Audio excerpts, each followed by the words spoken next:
Hello, Elaine. It is absolutely lovely to see you this afternoon, and it's a shame we can't be together to do this in a more relaxed setting. But from my house to yours, it's nice to be able to speak to you and to take the opportunity to get your take on the director's cut of the Spotlight on Inclusion Mm, research that yourself, Aristane, and Vicky Lee recently carried out, working with WME to produce a spotlight on inclusion across local government. mm. So, first question, really, which leads me to ask is, tell us a bit about the journey of the research report from your perspective. Oh gosh, there are so many words that can come to mind, Rebecca. I guess emotive, because I think the issue of inclusion always go beyond thinking about it in very cerebral terms. It's an emotive issue. So there was the emotions were there. I think the determination to sort of get a meaningful dialogue going about inclusion, going beyond probably what we've done in the sector previously, which has produced lots of reports, and we're still waiting to see any meaningful action that has come out of it. So I think the journey was one that was about wanting to make a difference in this space, but I think bringing a really personal commitment to it being more than just another report. I think would be so that was, I wanted it to be an authentic piece of work as well. Yeah, and I know that was a concern for many of the participants in the focus groups, was that this was just another report. This was something else that they'd been asked Mm, to share, often very personal viewpoints for. How yeah. did you go about convincing them that it might be different this I, time I for think what we're trying? I think that whilst there was a degree of skepticism, I think there was a real sense of we were at a crossroads really on the issue of inclusion, not only as a sector, as local government, but I think society as a whole. This piece of work was taking place against a backdrop of the murder of George Floyd, the pandemic, lots of things going on in society, and it had really brought to the fore, not just because of those issues, but they were kind of lit it even more. That, gosh, have we got it right? You know, what's it like being in the different sectors? You'll know that there are other public sector organisations that have been front and centre stage, not always for the reasons that they wanted to be there, and with the spotlight on them around what are you doing about inclusion. It really did raise the question of local government being part of the public services. How are we doing? You know, what are we doing around inclusion and creating that sense of equity across the board? But importantly, that sense of belonging rather than feeling like you're sitting outside of it. So there were a number of drivers, I think, for this being, whilst not perfect timing, because there was never going to be a perfect time to do it, but feeling like it's the time to look at this issue in a concerted fashion, I guess. Yeah. And I know from the report, some of it, it's uncomfortable, isn't it? It's uncomfortable for people to talk about. It'll be uncomfortable for people to read, and it'll be uncomfortable for many to feel that they don't quite know how to make a difference. And I think that in some ways is the elephant Mm, in the room, it's often called. So tell us a bit about how you feel as a sector we can look to move past that. yeah. I think move past the paralysis that this issue can bring up in organisations, and that paralysis can be compounded by we're going to do and say the wrong thing. We're going to upset people. So therefore, what happens is the elephant in the room is people tiptoe around it, and nobody addresses it as a look. It's not perfect, but can we start somewhere by having a very honest conversation about what's not working? So if I had implore the sector, it was to not be afraid of addressing this, because it doesn't affect me because I happen to be a woman and I come from, and I happen to be black. it will affect you because you're a woman and you happen to be white, because you're male, because of all of those issues. So start the conversation is what I'd say. And also not feel as a sector that everyone's ploughing their own furrow and going at it from their distinctness of being a district or a county or a unitary or a metropolitan. It's the public sector. It's local government. Those demarcations that people make against, well, I've only got 500 staff or I've only got 5,000 staff, are actually not relevant. We're all in the same pool. The context in which you provide your service is maybe different by nature of geography and population makeup, but the issue are the issues.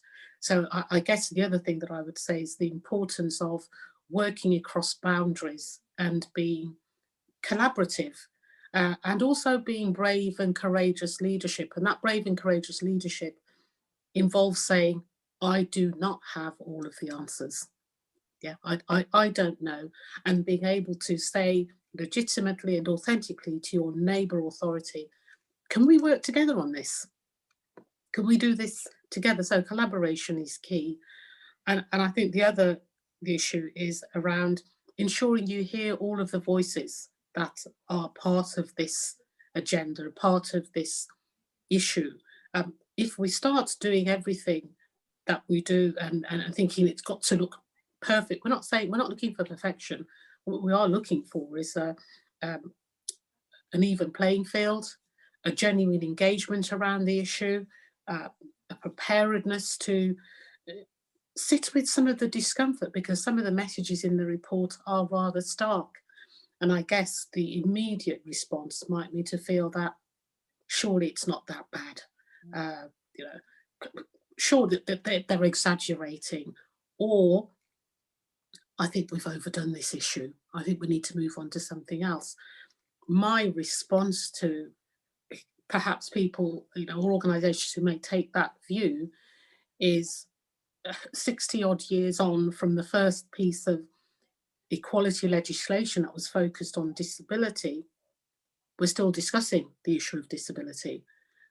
When the world looked fairly mono in the 40s, but in the 21st century, the world is no longer mono. So we talk about a whole host of equalities and inclusion issues, of which race, ethnicity, cultural background is a key factor. And we're providing a service that is about the public sector. It's not your private business. It's not an entity on its own. It's about providing a service for people who will look different, have different life experiences, bring with them different life values. We've got to be able to respond to that. And it feels like this report is saying, let's start with a bit of cleaning house internally.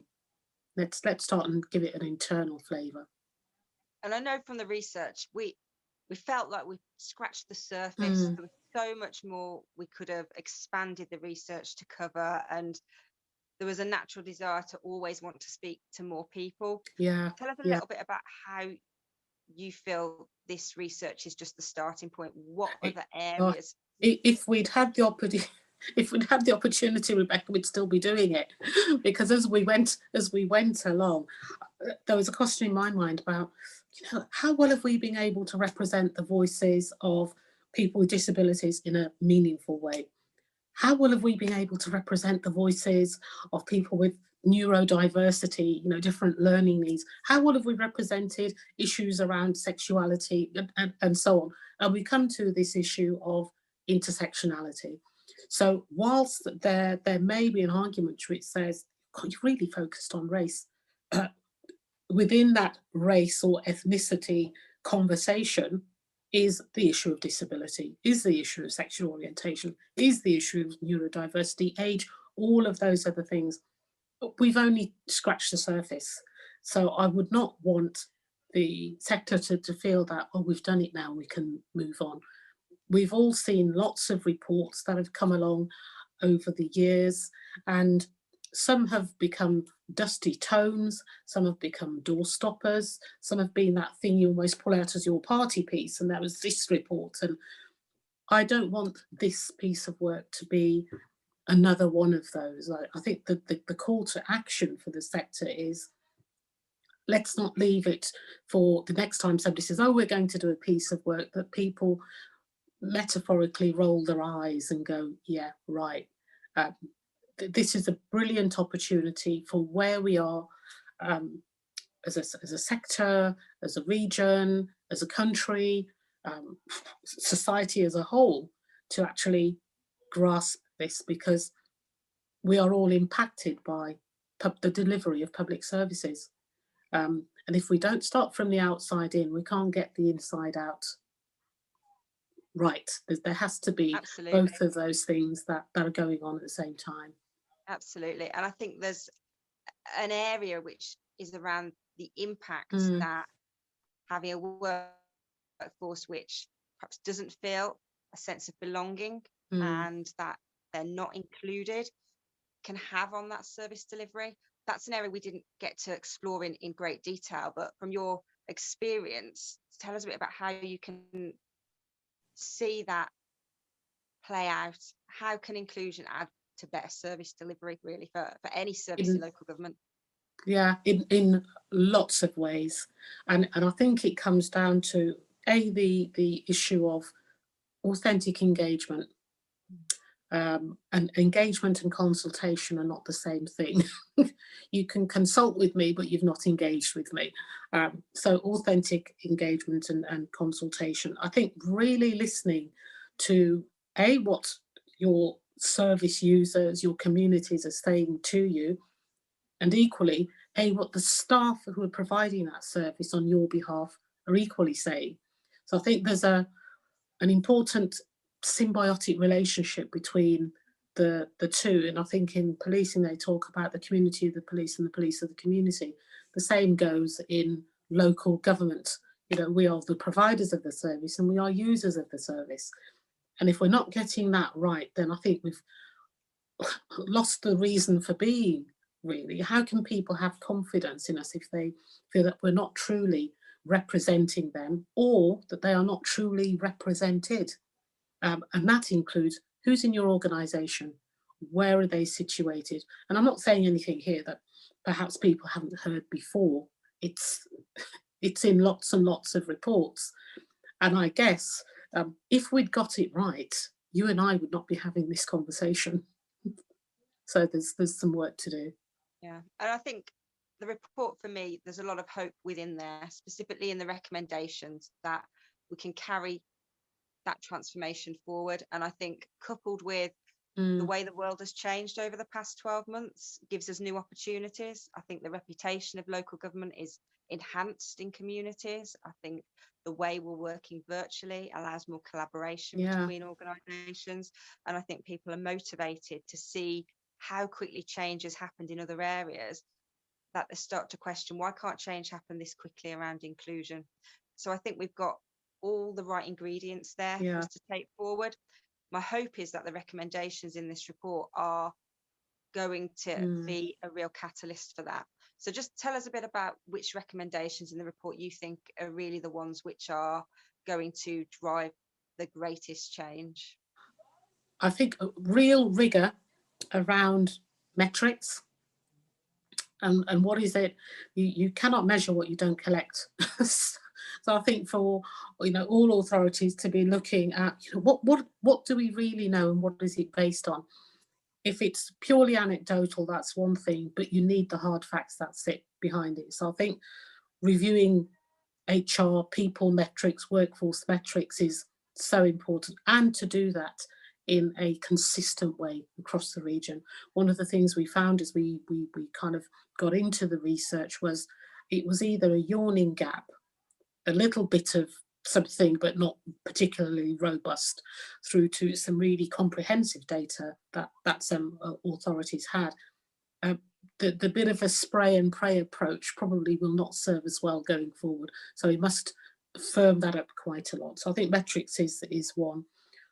I think the issue of collaboration is another. and for the region not to feel that they have to get on with this on their own and it's a silo activity. I think it's a collegiate authority approach that is needed, and that's not to say that organisations can't do their individual approaches. I think shared responsibility is another one. This issue is not purely the province of the HROD or your EDI person. It is as many people that work in local government, that's what, over 100 and something thousand. Every single person has a role to play in this. None of us are exempt. You don't need to have a disability. You don't need to come from an underrepresented group. You don't need to be a man or you don't need to be a woman as specifics. Fact is, we are people and our lives and our opportunities are impacted in different ways. So as long as we continue to see this is purely about an issue of race, gender or ethnicity, we've missed the point.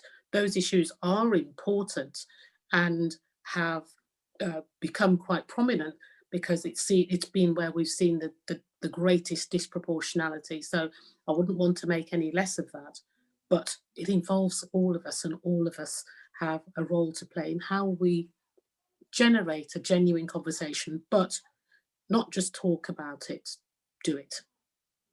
So collaboration, Brilliant. metrics, action and shared responsibility. Absolutely. And that's the challenge really that as a sector in the West Midlands we've got going forward. Now I know, Elaine, you're leaving the local government sector to go into the NHS, and it's been wonderful to speak to you this afternoon, and I hope in 12 months we can record a similar podcast where we're looking back really at what we've done since the launch of that report. I would love to see that, and I guess my parting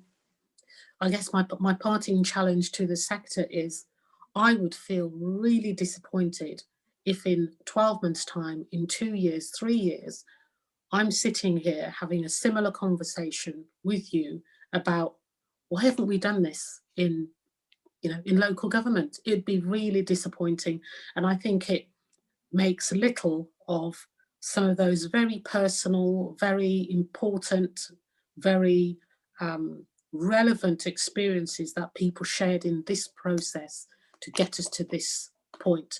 It would not serve the sector well, and it would be a huge disservice to those people who've contributed to this report. So that's my final. Well, thank you ever so much, Elaine. And no, you're welcome.